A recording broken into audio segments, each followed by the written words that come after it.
Assalamualaikum warahmatullahi wabarakatuh. Teman-teman sekalian, alhamdulillah bisa silaturahim, lagi silaturahim di pagi hari ini. Mudah-mudahan bisa dengan silaturahim meskipun via Zoom bisa melancarkan ya rezeki-rezeki kita. Para senior, Pak Anjar, Pak Fianda, teman-teman lama dulu di TDA Jadul. Dan berapa menit nih, Mas Agus? 5 menit? Nggak kedengaran ya. Pinten menit? Kasih 20 menit, Pak. Monggo. 20 menit? Jadi, nanti dia katak kalau memberikan wejangan, Pak. Teman-teman sekalian, alhamdulillah sekali lagi. Kalau saya kebetulan menikmati krisis ini sudah 2 kali yang agak parah ya. Dulu di 98, kalau mungkin sekelasnya Pak Gianto itu belum lahir ya. Agus itu yang di 98. Pak Anjar kayak menikmati waktu itu. Yang lain kemarin masih SMA, masih SMP, ya. Jadi tidak menikmati, tidak bisa belajar dari 98 ya. Jadi 98 itu lumayan parah juga waktu itu ya. Jadi dari dolar yang 3.000, dolar 3.000 menjadi 16.000 ya, bisa dibayangkan. Dolar 3.000 menjadi 16.000. Itu goyang semua, lalu bank-bank berhancuran. Tapi membedakannya adalah waktu itu yang pertama hancur adalah yang gede-gede ya, yang besar-besar, bank-bank besar, perusahaan-perusahaan besar yang sangat tergantung dengan dolar, tergantung dengan bank, itu hancur. Penyelamatnya adalah kita ya, para UKM. Waktu itu penyelamatnya itu. Menyelamatkan.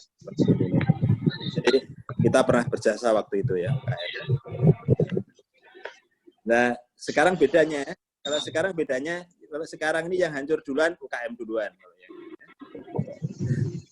Kalau yang gede-gede, menengah ke atas, ya, perusahaan menengah ke atas, yang rata-rata sudah punya uang, ya, punya aset, itu ya turun lah, tapi tidak terlalu, nggak sampai tutup, nggak sampai hancur, nggak.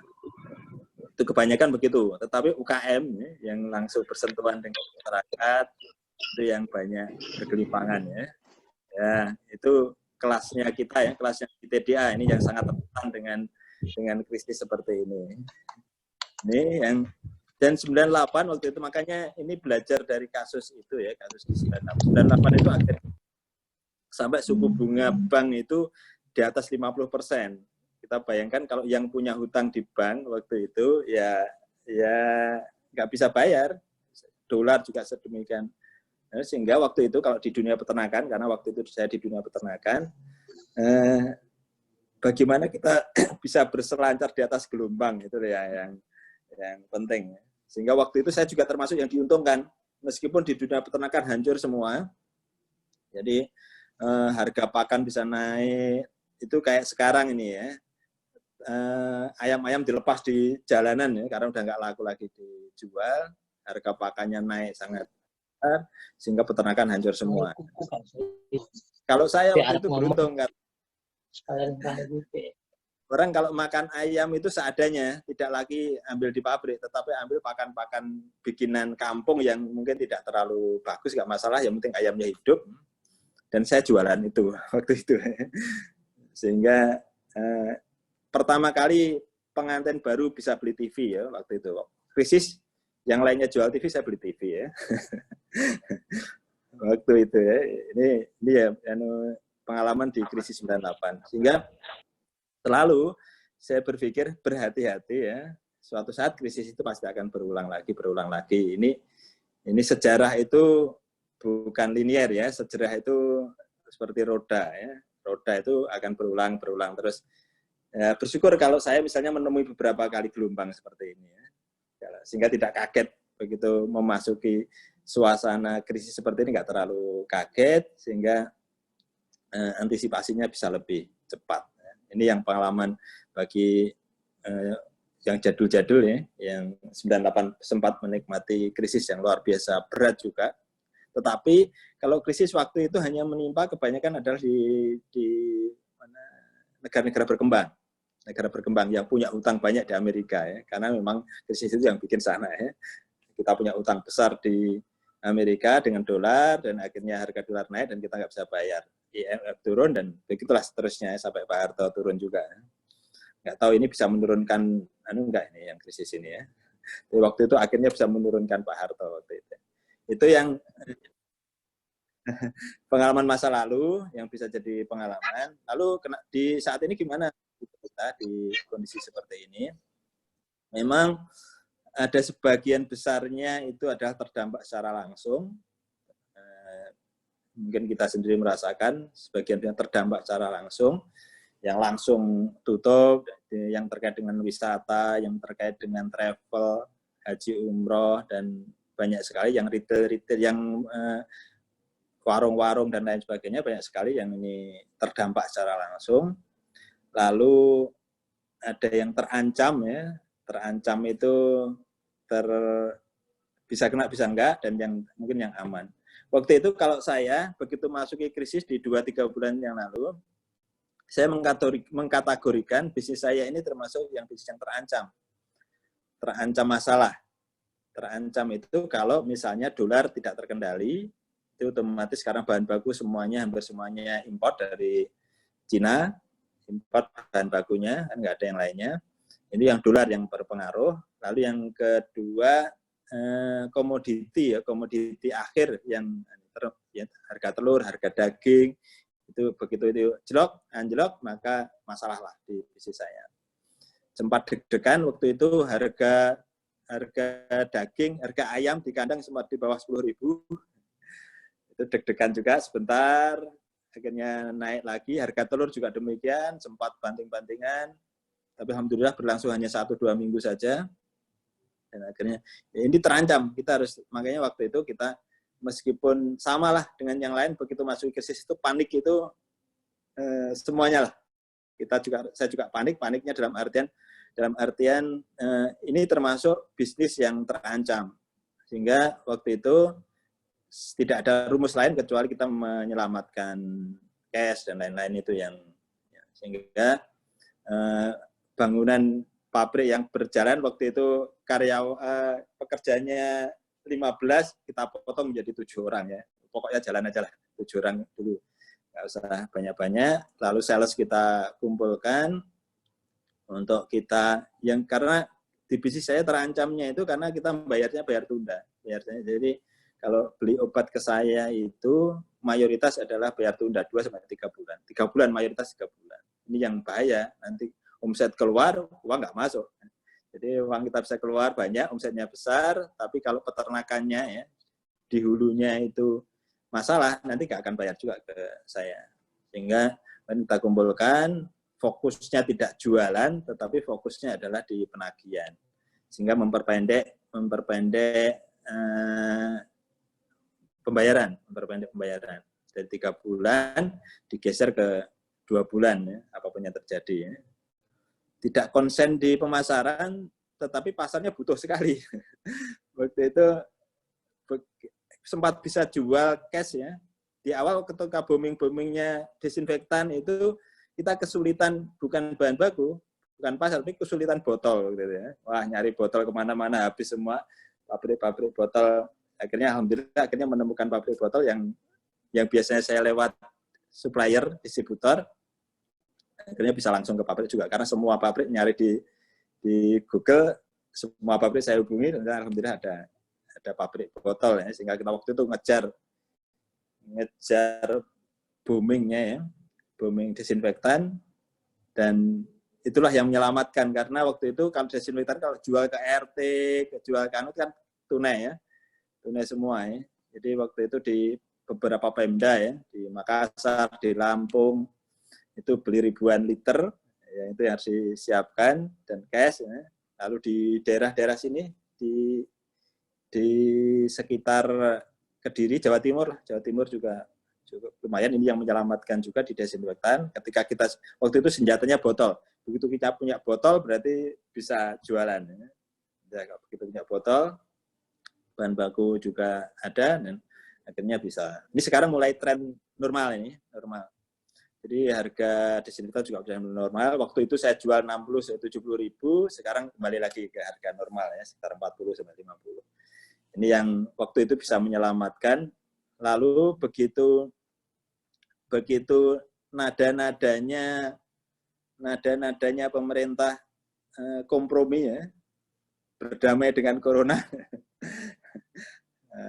Ini kalau di kita alhamdulillah di peternakan nggak terlalu masalah karena harga telur juga mulai stabil lagi, harga daging juga stabil sehingga harga otomatis di obat juga jalan.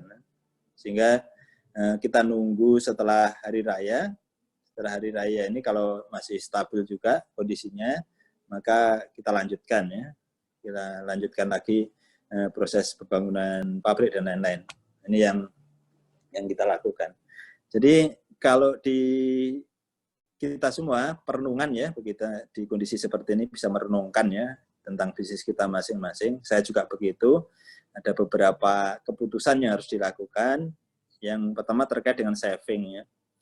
Selama ini kan saya nggak terlalu memikir saving ya. Jadi semua uang kita putar lagi, sehingga kalau ditanyakan tabungannya ada berapa, ya nggak punya tabungan.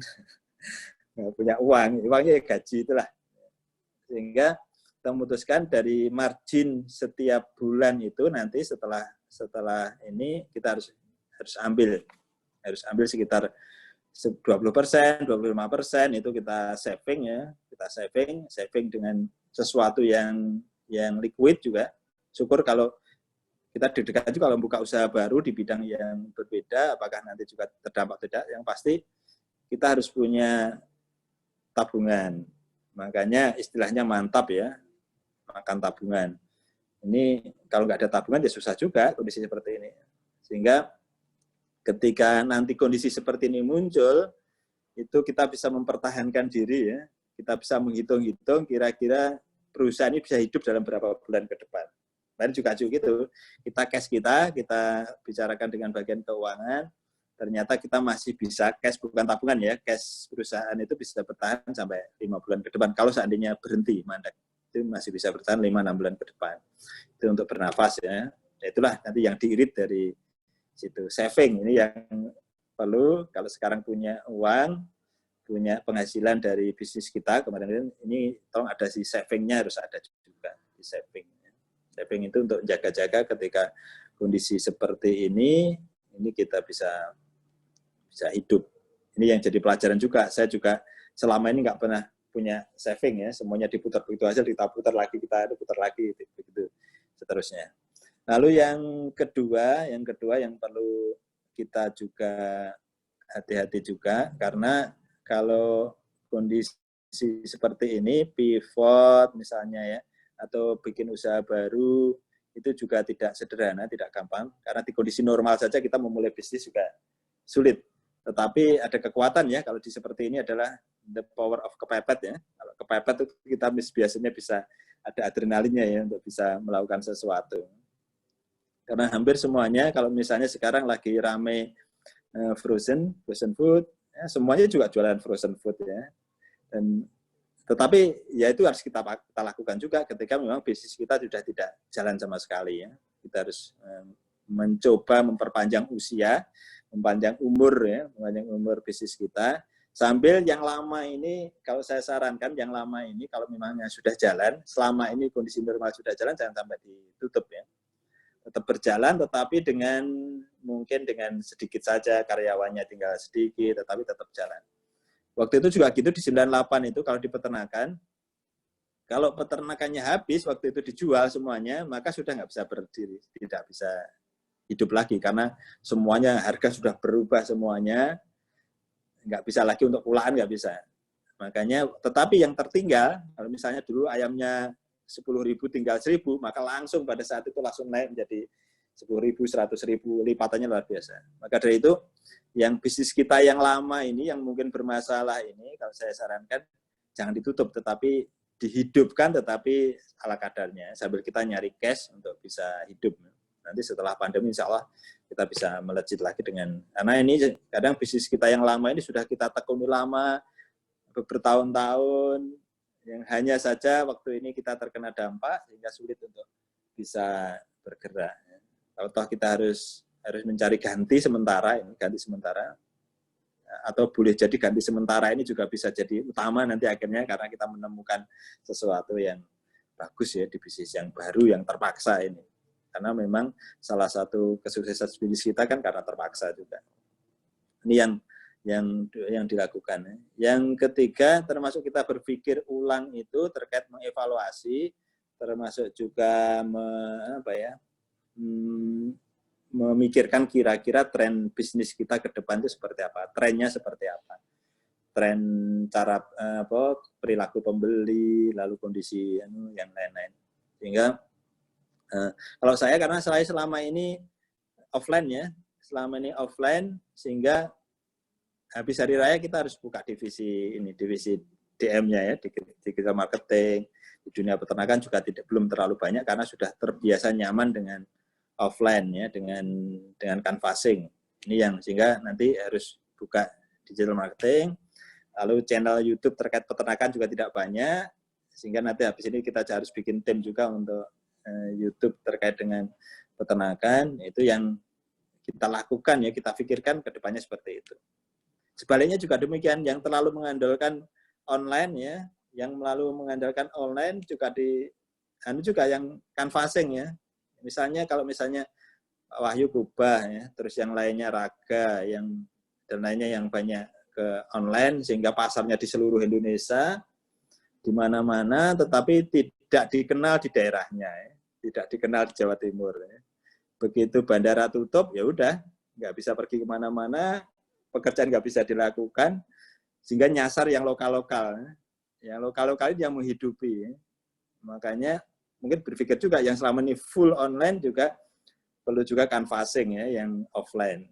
Offline ini biasanya nyasar yang daerah-daerah sekitar kita.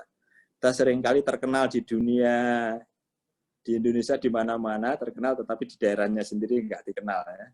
Sehingga begitu bandara ditutup, udah nggak bisa gerak, nggak bisa jalan.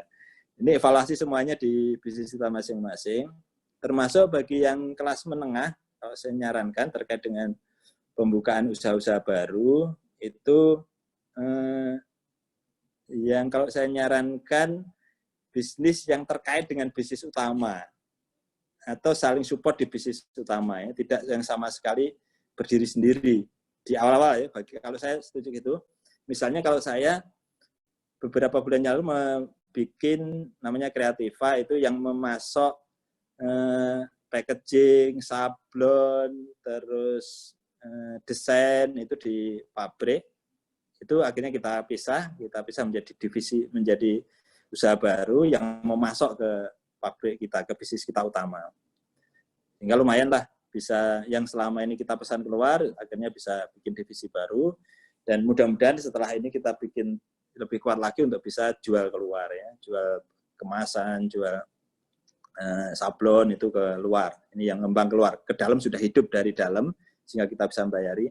Lalu yang kedua nanti setelah hari raya ini kita juga akan bentuk yang transportasi, terkait transportasi. Karena selama ini kita sewa truk itu juga lumayan, lalu sewa mobil operasional, karena hampir semua kita tim sales yang ada sekitar 8 itu sewa mobilnya ke Bluebird ya, sewa mobil.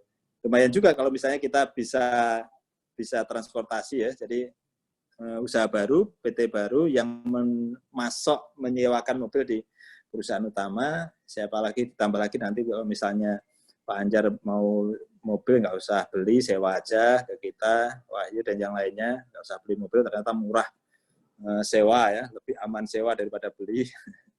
Karena saya rasakan juga di bisnis kalau kemarin beli mobil terus, wah susah juga. Akhirnya karena kita sudah berpikir bisnis utama, berpikir transport, berpikir macam-macam. Jadi biar difikirkan oleh yang lainnya untuk transportnya. Bisnis transportasi, Lalu yang berikutnya bisnis-bisnis yang lain masih supplier juga demikian. Ini masih menunjukkan juga bisa dibikin bisnis baru juga terkait selama ini kita supplier di banyak tempat kita kumpul aja di sebuah perusahaan baru, perusahaan supplier yang ngambil dari banyak tempat itu dan masuk ke bisnis kita yang utama. Sehingga ini support ke yang utama ya, bukan cash cow ya, bukan yang utama bukan sebagai sapi perahan, tapi saling support. Jadi bisnis-bisnis kita yang baru itu tersupport oleh bisnis yang lama, dan berikutnya baru kita nanti membuka di peluang-peluang yang baru ya. Jualan keluar ya. Ketika kita bikin tim di setiap divisi ini menjadi tim-tim yang kuat. Dan rata-rata kita bisa bikin tim yang kuat karena sudah bisa membayari ya, dari pembayaran dari yang utama, dari bisnis utama tadi.